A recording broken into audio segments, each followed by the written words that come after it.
சதகல்லாஹுல் அஸீம். அஸ்ஸலாமு அலைக்கும் வரஹ்மத்துல்லாஹி வபரகாத்துஹு. நஹ்மதுஹு வ நுஸல்லி அலா ரசூலில் கரீம். அம்மா பஅத். قال الله تعالى في القرآن العظيم والفرقان المجيد: أعوذ بالله من الشيطان الرجيم. بسم الله الرحمن الرحيم. الله يجتبي من يشاء ويهدي إليه من ينيب. صدق الله العظيم. அனைத்து புகழும் அல்லாஹ் ஒருவனுக்கே உண்டாகட்டும். சலாத்தும் சலாமும் இல்லோகத்தின் தலைவர் சய்யிதுல் அன்பியா ஹஜ்ரத் ரசூலுல்லாஹி ஸல்லல்லாஹு அலைஹி வஸல்லம் அவர்கள் மீதும் அவர்களின் தூய்மையான குடும்பத்தினர்கள், சத்திய சஹாபாக்கள், தாபீன்கள், தபா தாபீன்கள், முஹத்திஸீன்கள், ஃபஸீரீன்கள், முஜ்தஹிதீன்கள், இமாம்கள், ஷேகுமார்கள், உலமாக்கள், முன்னோர்கள், நம்மவர்கள் பூரா உம்மத்தினர்கள் மீதும் என்றென்றும் நிறைவாக உண்டாவதாக. கண்ணியத்திற்குரிய அல்லாஹ்வின் நல்லடியார்களே, அருமை சகோதரர்களே,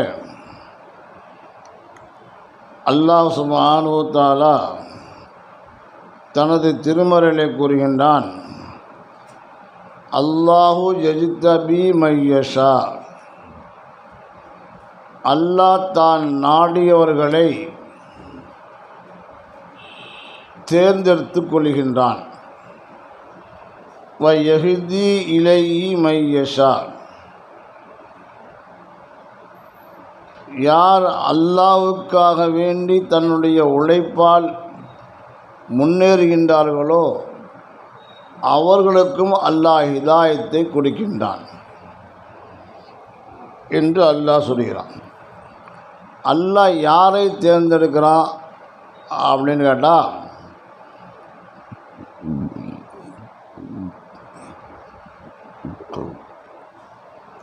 பெற்றோர்கள் நல்லவங்களாயிருந்தால் அவருடைய பிள்ளைகளை அல்லாஹ் தேர்ந்தெடுக்கிறான். தாயும் தகப்பனும் தொழுகையாளிகளாக அல்லாஹ்வுக்கு பயந்து வாழக்கூடியவர்களாக இருந்தால் அவர்களுடைய பிள்ளைகளை தன் பக்கம் அவனாகவே இழுத்து கொடுக்கிறான். அவர்கள் விரும்பினாலும் விரும்பாவிட்டாலும். எத்தனையோ அவுலியாக்கள் இருக்கின்றார்கள், அவர்களை அல்லாஹ் தேர்ந்தெடுத்திருக்கின்றான். ஹஜ்ரத் கௌசுல் ஆலம் அவருடைய தகப்பனாரும் தாயாரும் மிகப்பெரிய சீதேவிகள், தொழுகையாளிகள். அதனால் அவர்களை தேர்ந்தெடுத்தான். சிறு பிராயத்தில் இருக்கும் பொழுது அல்லாஹ் அவர்களுக்கு அறிவுபூர்ணமான விளக்கத்தை அல்லாஹ் கொடுத்திருந்தான். சிறு பிராயத்திலேயே அவள் பகதாது நகருக்கு போய் மதரசாவிலே சேருவதற்காக வேண்டி முற்படும் பொழுது மதரசாவிலே இடம் நிறைவாக முடிந்துவிட்டது என்பதை சொல்லால் சொல்லாமல் செயலால் ஒரு கூஜாவிலே தண்ணீர் நிரப்பமாக கொண்டு வந்து அவர்களை காட்டினார்கள். என்ன அர்த்தம்? தண்ணீர் நிரம்ப வைப்பது போல மாணவர்கள் நிரப்பமாகிட்டார்கள், இடம் இல்லை, போங்கன்னு சொல்கிற அர்த்தம். இவங்க என்ன செஞ்சாங்க? தண்ணீரில் ஒரு ரோஜா பூவை பிரித்து வச்சாங்க. வச்சுட்டு சொல்லி உள்ளாயிட்டாங்க. இதை பார்த்த உஸ்தாது, பரவாயில்லையே, தண்ணீர் நிரப்பமாயிடுச்சு வேண்டாம்னு சொன்னாக்க ரோஜா பூவிலே வச்சுக்கிறாரு. அப்போ இந்த தண்ணீருக்கெல்லாம் கௌரவம், மரியாதை இந்த ரோஜா பூ மூலமாக கிடைக்குது என்பதை விளங்குவதற்காக வேண்டி இவர்கள் அறியாமலேயே அந்த இதை வைத்தார்கள். ஆனால் இவர்கள் எல்லாத்தை விட சிறந்தவர்கள் என்பது அவங்களுக்கு தெரியாது. ஆனால் இந்த செயலின் மூலமாக அல்லாஹ் மக்களுக்கு காட்டிவிட்டால் இவர்கள் அல்லாஹ்வால் தேர்ந்தெடுக்கப்பட்டவர்கள். அதனால்தான் இப்படி ஒரு காரியத்தை அவர்கள் அறியாமலேயே செய்துவிட்டார்கள். அது மட்டுமல்ல, சிறுபிராயத்தில் இருக்கும் பொழுது ஒரு ஷேக் அந்த ஊருக்கு வந்திருந்தார். அந்த ஷேக்கிடத்தில் இவர்கள் கேட்டார்கள், நான் அல்லாஹ்வை பார்க்க வேண்டும், நான் அல்லாஹ்வை பார்க்க வேண்டும் என்று சொன்ன உடனே அந்த ஷேகர்களுடைய முகத்தை கூர்ந்து கவனித்தார்கள். கூர்ந்து கவனித்து விட்டு சொன்னார்கள், அவர்களுக்கு தெரியும் ஒவ்வொருத்தருடைய அந்த முகத்துடைய அந்த நெற்றியுடைய பாவனையை பார்த்தோடனேயே இவர் சிறந்து பின்னாடி வருவார் என்பது அவளுக்கு புரியும். அதன் காரணமாக அவர் சொன்னார்கள், நீ இரவு இஷா தொழுகாமல் படுத்துரு, அல்லாஹ் உனக்கு வந்துடுவான் அப்படின்னு சொன்னாங்க. இவர்கள் கேட்டுவிட்டு சிறுபிராயத்திலே அறிவு நல்ல கூர்மை உள்ளதாக இருந்த காரணத்தினால் யோசிக்கின்றார்கள். ஷெய்கை இப்படி சொல்லுகின்றார், ஒரு ஷெய்கை இப்படி சொல்லுகாமல் படுக்க சொல்லுவாங்களா? ஒரு பக்கம் யோசிக்கிறார். இன்னொரு பக்கத்தில் ஷெய்கை ஏதோ ஒரு காரணத்துக்காக தான் சொல்லியிருப்பார் என்று நினைத்திருந்தாலும் கூட நம்முடைய தாதா ஸல்லல்லாஹு அலைஹி வஸல்லத்திற்கே மன்னிப்பில்லையே, தொழுக என்னையே தொழுகாமல் படுக்க சொல்கிறாரு, அதெல்லாம் முடியாது, தொழுதும் தொழுது படுத்தார். சிறுபிராயத்திலேயே கொஞ்ச நாள் போச்சு. மீண்டும் அந்த ஷேகிட்ட போய் இந்த கேள்வி கேட்டார். திருப்பி இதே பேர் சொன்னாங்க. மூன்றாவதில் போய் கேட்கும் பொழுது அந்த ஷேக் சொன்னாங்க, இஷா தொழுகாமல் படுத்திருப்பாங்க. அப்போ அவங்க யோசிக்கிறாங்க, இஷா ஃபர்ல தொழுதுருவோம், சுன்னத்து தொழுகாமல் படுத்துருவோம் அப்படின்னு நினச்சி சுன்னத்து தொழுகாமல் படுத்தாங்க. ஸல்லல்லாஹு அலைஹி வஸல்லம் கடவுளை தோண்டி சொல்கிறாங்க, என்னுடைய பேரரே, என்னுடைய சுன்னத்தை நீ ஏன் விட்டு விட்டாய், எழுந்திரு தொழு என்பதாக சொன்னனே வார் சுற்றி அரசுரல்லா இதே தொழுது விட்டு படுத்தினான். காலை ஷேக்கிட்ட போய் சொன்னாங்க, நான் சுன்னத் தொழுகாமல் படுத்தி ரசூல்லா வந்துட்டாங்க. அப்போ ஷேக் சொன்னாலா, நீ ஃபர்லு தொழுகாமல் படுத்திருந்தா அல்லாஹ் வந்திருப்பான்ல, நீ அல்லாஹ் பார்த்துருப்பீல, நீ அல்லாஹ் பார்க்க தானே நீ கேட்ட, நீ ஃபர்லு தொழுகாமல் இருந்தால் அல்லாஹ் பார்த்துருப்பாய். சரி, இது எப்படி உங்களுக்கு தெரியும் என்று கேட்டால் அப்போ சொல்லப்பட்டுச்சு, இவர்கள் அல்லாஹ்வால் தேர்ந்தெடுக்கப்பட்டவர்கள், இவர்கள் அல்லாஹ்வால் தேர்ந்தெடுக்கப்பட்டவர்கள். காரணம் என்ன? இவருடைய பெற்றோர்கள் நல்லவர்கள். அதே போல் நிறைய வலியுல்லாக்கள், அது ராபியத்துல் பஸ்ரியா ரலியல்லாஹு அன்ஹா அவருடைய தாயார் இவர்களை ஈண்டெடுக்கும் போதெல்லாம் மிகப்பெரிய கஷ்டப்பட்டு, அவங்களுக்கு பேர் ராபியா 4வது பிறந்தவர்கள், 3 பேரும் பிறந்து இறந்துட்டாங்க. 4வது போது யாரெல்லாம் இந்த பிள்ளையை சாலிகான பிள்ளையை ஆக்கிடுவாங்களான்னு துவா கேட்டாங்க. அந்த பெற்றோருடைய கேட்ட துவா அந்த பெண்மணி மீது அல்லாஹ் கபூல் செஞ்சுட்டான். என்னங்க, நல்ல இபாத்திரை மிக முடிந்தாங்க. யார் தவறு செஞ்சாலும் அதை நயமாக அதை திருத்தக்கூடிய ஆற்றலை எல்லாம் கொடுத்துருந்தான். ஒரு தடவை ஒரு வழியாக போய்கிட்டு இருந்தாங்க. போய்கிட்டு இருக்கும்போது ஒரு மனிதர் தண்ணிக்கு மேலே புஷெல்லாம் வச்சு வந்துட்டுருக்காரு. இதை பார்க்குறாங்க. இவங்க பார்த்து போட்டு அவங்க தொழுவங்க ஹசன் பசன் தெரிஞ்சுக்கிட்டாங்க. இவங்க என்ன செஞ்சாங்க, ஆகாயத்தில் புஷெல்லாம் வச்சு தொழுதாங்க. இதை பார்த்த உடனே அந்த ஹசன் பசரி அந்த முசல்லா சொல்லி வெளியே வந்துட்டார். என்ன நீ எனக்கு மேலே பெரிய நினைப்பா உனக்கு அவங்க வந்து சொன்னாங்க, நான் தொழுது பெருசு இல்லை, நீங்கள் இது பெருசு இல்லை, நீங்கள் தொழுதல் இருக்கிறா இல்லையா, அதை மீன் கூட செய்யும், மீன் கூட செய்ய மேலே வந்து நின்று தொழுகும். ஆமாம், நான் செஞ்ச பறவை கூட செய்யுது, இதெல்லாம் பெருசு இல்லை. இறையச்சத்தோடு வாழ்ந்து மக்களுக்கு நல்வழி காட்டக்கூடிய தான் நல்ல மனிதர் அப்படின்னு சொல்லிட்டு ஹசன் பஸ்ரி ரஹ்மத்துல்லாஹி அலைஹி அவர்களுக்கு இந்த ராபியத்துல் பஸ்ரியா வலியுறுத்தலாம் சொன்னாக்க, அப்போ இவங்களுடைய வளர்ப்பு எப்படி இருக்குது பார்த்துக்கோங்க. பெற்றோர்களுடைய வளர்ப்பு பிள்ளைகள் மீது நல்ல வழியில் செய்து கொண்டிருந்தால் அந்த பிள்ளை நல்லா இருக்கும். ஒரு மனிதர் ஹல்வா வியாபாரி அளவு பண்ணார். மாசா பார்த்தாரு. மாசாவில் நிறையா பிள்ளை ஓதிக்கிட்டு இருக்கிறாங்க. அவருக்கு கண் குளிர்ச்சியாக இருந்துச்சு, ரொம்ப சந்தோஷமாக இருந்துச்சு. பார்த்தாரு, போய் வியாபாரம் செய்வார். வியாபாரம் செஞ்சுட்டு மிச்சம் இருந்தாக்கா கொண்டாந்து மாணவர்கள்லாம் பிரித்து கொடுத்துட்டு சொல்லுவார், யாருலா என்னுடைய பிள்ளையும் இந்த மாதிரி ஆக்கலான்னு துவச்சுவாங்க. நான் இந்த பிள்ளைகளுக்கு இந்த ஹல்வாவை கொடுப்பதன் மூலமாக என்னுடைய பிள்ளை ஆலிமாக வேண்டும் ஏமா நியத்து வச்சிருக்கேன்னு சொன்னோடனே அதே போல் அவருடைய மகனால் மிகப்பெரிய ஆலிமாக வலியுலக மாறினார். பிரசித்தி பெற்ற மாறின காரணம்னாக்க அது பெற்றோருடைய துவாவும் அவருடைய அமல்கள் தான். அந்த மாதிரி நம்ம பிள்ளைகள் நல்ல பிள்ளைகள் ஆகுனாக்கா நம்மள வந்து ஒழுக்கமான முறைகள் நம்மகிட்ட இருக்கணும். துவா மட்டும் பத்தாது, நம்மகிட்ட ஒழுக்கங்கள் இருக்கணும். நம்ம நியாயமாக எல்லாம் பயந்து வாழணும்.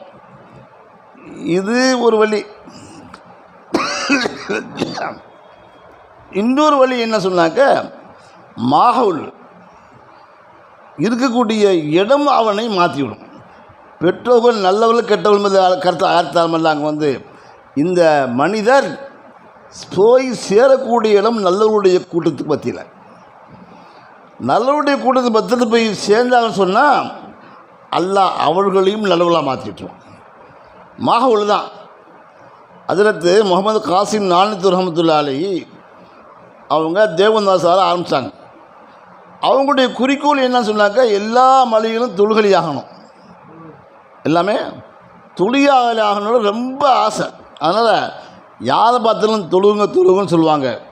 இந்த மாஹவுல் எப்படி ஆகி போயிடுச்சு அப்படின்னு சொன்னால்,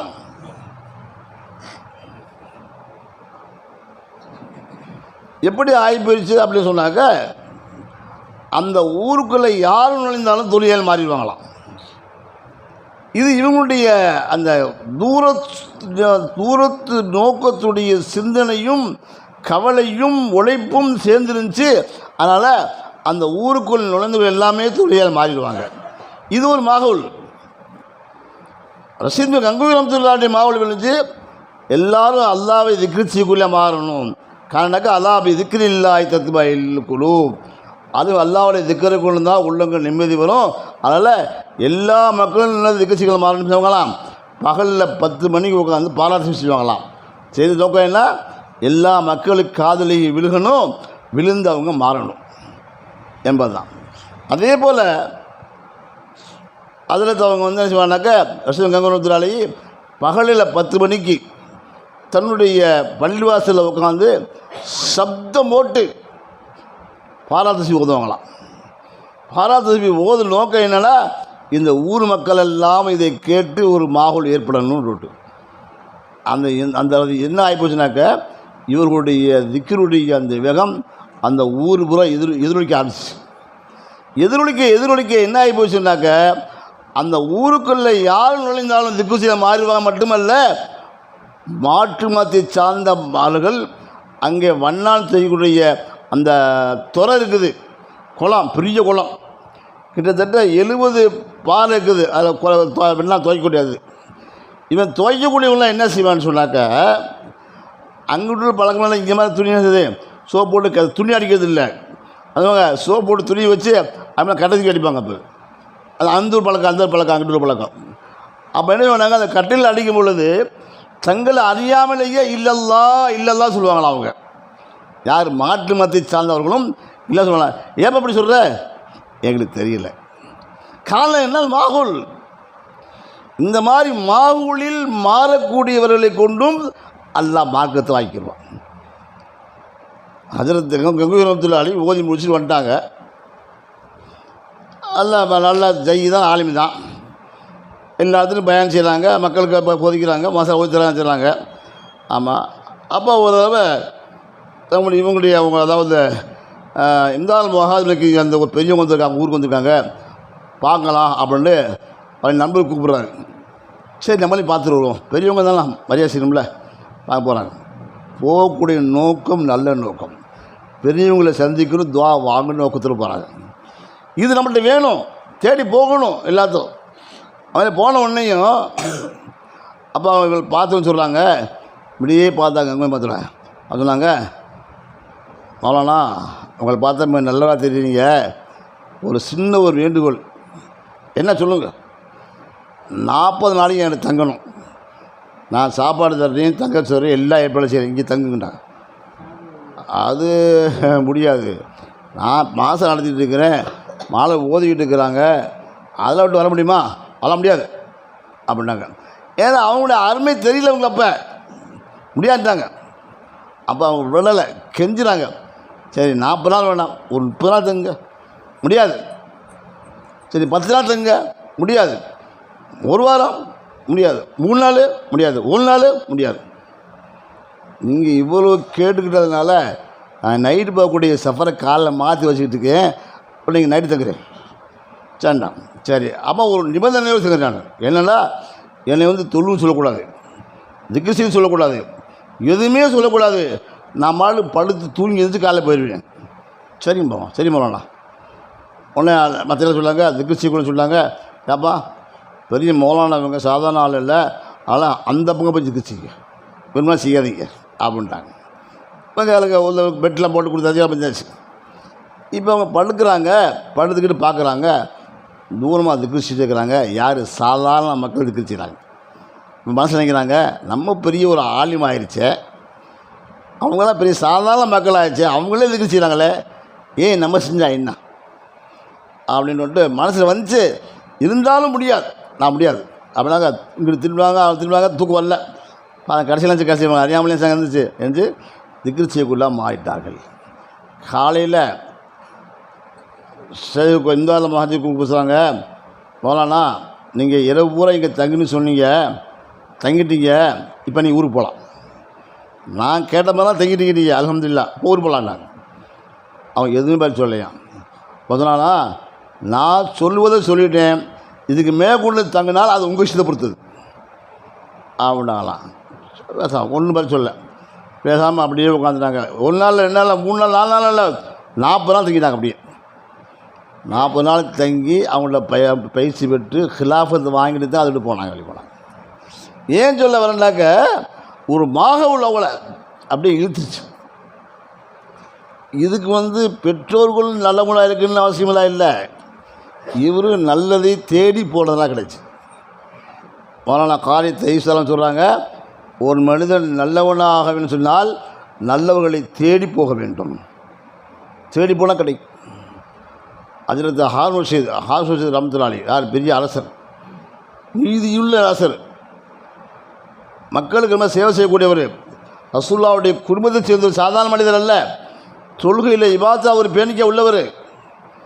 நம்மளாம் சரி நினைக்கிறான், நான் தோதுக்கிட்டு இருக்கேன், எவனோ பார்க்க முடியாது அப்படின்னா. அவர் சொன்னாங்க, நான் என்ன செஞ்சாலும் பெரியவங்களுடைய துஆ எனக்கு வேணும், தேடி போவேன் அப்படின்னு சொல்கிறாங்க. சரி, ஒரு பெரியார் இந்த ஊருக்கு வந்துக்கா தெரிஞ்ச உடனே தேடி போகிறாங்க. தேடி போனாக்க அந்த ஷேக் என்ன செய்கிறான்னா, நம்ம துனியாதாரிகளோடு ஒட்டக்கூடாது, அவங்க இங்கே வரக்கூடாது, நம்ம அல்லாஹ் சொல்லக்கூடிய கூட்டத்தை உண்டாக்கி வச்சுக்கிறோம், இவங்களுக்கே இருக்கணும். பணக்காரன் இந்த அரசர்கள்லாம் வந்தாக்க எல்லாத்தையும் கெடுத்து குட்டிச்சு உருவாக்கி போடுவாங்க. அதனால் எல்லாத்தையும் வேணாலும் தவிர்த்து வச்சுருக்காங்க, எல்லாம் சொல்லி வச்சுருவாங்க, யார் வரக்கூடாது சொல்லி போடுவாங்க. இவங்க அரசர் வரலாம் செஞ்சோடனே என்னது, அரசரை போய் யாராலும் தடுக்க முடியல, கூட உள்ளவன போய் தடுக்க முடியல. இருந்தாலும் இவங்க என்ன செய்கிறாங்கன்னாக்க, அவங்க வர வழியில் கால் நின்று நீட்டி விட்டு கால் ஆட்டிக்கிட்டே உட்காருப்பாங்க. ஏன்டா இதை பார்த்து பயந்து போயிடுவான் அப்படி கையை மணிக்கிறாங்க, கால் நீட்டிக்கிட்டு அப்படியே உட்காந்துருக்காங்க. ஒரு அதாவது நல்ல இஹ்லாஸாக உள்ளவங்க தான், ஆனால் அவருடைய பார்வைக்கு பெருமை அளிப்பதை போன்று தெரிய வேண்டும். இப்போ சாதாரண பெரியார் காரணம் வேண்டி இப்படி சாப்பிட்டுக்கிறாங்க. அவர் பார்த்தாரு, கூடன்னு சொன்னாங்க, அரசரே உங்களை கேவலப்படுறதுக்காக கால் நீட்டு விட்டுருக்கிறாரு, கொஞ்சம் கூட ஒழுக்கம் இல்லாத மனுஷராக இருக்கிறாரு, பதவி உமைக்கிறாரு, அதனால் வா திரும்பி போகலாம் சொல்லலாம். இல்லை எல்லோரும் சொல்லிட்டாங்க, ஒரு பெரியவங்க சொல்லிட்டாங்க, அவங்கள போய் உட்காந்து மண்டிட்டு துவா வாங்காமல் நான் வரமாட்டேன். எனக்கு கேவலப்பட்டாலும் பரவாயில்லை, என்னை திட்டினாலும் பரவாயில்ல, எட்டி உதைச்சாலும் பரவாயில்லை, நான் போய் வாங்கிட்டு தான் வருவேன். அது போகிறாங்க உள்ளே போகிறாங்க. உள்ள பண்ணி போய் மரியாதை உட்காராங்க, கால் பக்கத்துலேயே உட்காராங்க. ஆமாம். அப்போ கேட்குறாங்க, நான் பாவம் செஞ்சவன், நான் ரசூலுல்லாஹ் கூட சேர்ந்தவன் இல்லையா, ஏன் கால் நீட்டி என்னை கேவலப்படுத்துறீங்க அப்படின்னு கேட்டதுக்கு அவங்க சொன்னாங்களாம், நீ நல்ல குடும்பத்தை சேர்ந்ததை இல்லைன்னு சொல்லலை, ஆனால் நீ அரச பதவியில் உட்காந்துருக்கிற, துன்யாவில் பதவியில் உட்காந்துருக்கிற அந்த துன்யாவுடைய பதவிகளுக்கு வேணாண்டு எட்டி ஒதுக்கும் முகமாத்தான் கால் நீட்டி உட்காந்துருக்கிறேன், உன்னை அவமானப்படுத்த நோக்கம் பண்ணலான்ட்டாங்களாம்.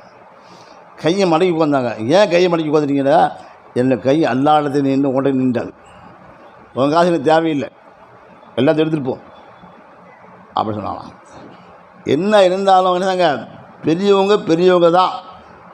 அதாவது அல் இல்மு துல்லுன், கல்விங்கிறது ஒரு கேவலமான கஷ்டமான ஒன்று தான். ஆனால் அது கிடைத்து விட்டால் உயிர் உண்டாக்கி. ஆன்மீகங்கிறது கஷ்டமான ஒன்று தான்.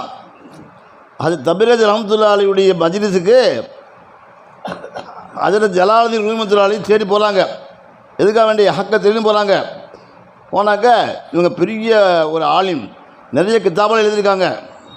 ஆமாம், மக்கள் மத்தியில் பெரிய இமாம் போட்டப்பட்டிருக்காங்க. இப்படி தபரியாளி பெரிய ஒரு ஷேகர்கான தேடி போகிறாங்க. தேடி போனால் கூட்டம் நிறையா வழிஞ்சு உட்காந்துருக்காங்க, நிறைய உட்காந்துருக்காங்க. சொன்னாங்க, போகிறாங்க, உட்கார இடம் இல்லை. சொன்னாங்க, நான் ஜலாலுதீன் ரூம் வந்திருக்கிறேன். அது சொன்னாங்க, ஒருத்தரையும் திருப்பி பார்க்க சொல்லிவிட்டாங்க. முதல்லையே திருப்பி பார்க்காதீங்கன்ட்டாங்க. எவ்வளோ சொல்லி பார்த்தாங்க, கேட்கல. என்ன செய்யணும்னு புரியல. எங்கே உட்கார்றது? செருப்பு கல்வி வந்து உட்கார்றதா? அதுவும் உங்களுக்கு கஷ்டமாக இருந்துச்சு. செருப்பு போடுறதையும் உட்காரக்கூடாது, உள்ளேயும் இடம் இல்லை, என்ன செய்கிறது? ஒரே கவலை. நம்மளை வந்து இப்படி எல்லாம் சேர்ந்து கேவலப்படுத்துகிறாங்களே என்று ஒரு பக்கம் அழுக. இன்னொரு பக்கத்தில் என்னன்னாக்கா, நான் ஹக்கை தேடி வந்துட்டேன், நான் இனிமேல் போனால் இதை விட கேவலம் அதுக்கு மேலே அப்படின்னு சோர்ந்து போய் பள்ளிவாசல் போய் படுத்தாங்க. தபரி ஆலம் பாஷா அவங்க பள்ளிவாசலுக்கு வர்றாங்க, படுத்துருக்கிறார். காலை எட்டி அவங்க உதச்சி, என்ன இமாம் சாப் என்ன படுத்துறீங்க, எந்திரிங்க அப்படிங்கிறாங்க. இந்த நேரத்தில் ஒரு கனவு வாங்குறாரு. அவர் என்ன கனவு வாங்குறாங்களா, கியாமத்தெல்லாம் உண்டாயிருச்சு. கியாமத்தில் இவர் விசாரிக்கப்படுது. நீ என்ன செஞ்ச? நான் நிறைய கித்தாப் எழுதினேன், மக்களுக்கு சேவை செஞ்சேன், அந்த புகழெலாம் உனக்கு உலகத்தையே கிடைச்சி போச்சு, உங்கள்கிட்ட ஒன்றும் இல்லை, நடந்து போ அப்படின்னு தீர்ப்பலாங்கப்பட்டது. தீர்ப்பலாங்கப்பட்டு வழக்கமாக இழுத்துட்டு போகிறாங்க. கனவுல நடந்து போகிறாங்க. அந்த கனவுல வந்து வாசலில் வந்து தபரியாளம் பாதிக்கிறாங்க. சொல்கிறாங்க, வேறு திரும்பி கொண்டு போங்க. ஏன்? இவர் ஹக்கை தேடி அல்லாஹ் வலையும் தேடி நேற்று வந்தார். அவர் வந்து சோர்ந்து போய் கவலையோடும் பிள்ளைச்சு படுத்துருக்காரு. இவரையே நீ கொண்டு போகிறீங்க, கொடுப்போங்க, சொல்கிறது கொடுப்போங்க. இவங்க சொன்னவங்க மேலே பேர் சொல்லலை. இந்த நேரத்தில் அவங்க வந்து திடீர்னு முடிச்சு பார்க்குறாங்க, தபரியால் மகன் நிற்கிறாங்க. பார்த்து அப்படியே நிறையா அப்படியே திரண்டு வந்து கால் விழுந்துட்டாங்க. அப்படியே அப்போ சொன்ன நோக்கம் என்னன்னாக்கா, ஒரு மாகவுல், அந்த மாகவுல் கிடைக்கணுன்னாக்க கஷ்டப்பட்டால் தான் கிடைக்கும், கேவலப்பட்டு தான் கிடைக்கும். எல்லாமே சாதா கிடைச்சிடாது. கவலை, கஷ்டம், கேவலம், இழிவு எல்லாம் வருத்தம் செய்யும். அவைகளில் தான் அல்லாஹ் உனக்கு உயர்வை வச்சிருக்கிறான். அந்த உயர்வு வேணும் அப்படின்னு சொன்னாக்க இந்த கஷ்டத்தை அனுபவிச்சு தான் தீரணும், இல்லைன்னா முடியாது, என்றைக்கும் முடியாது.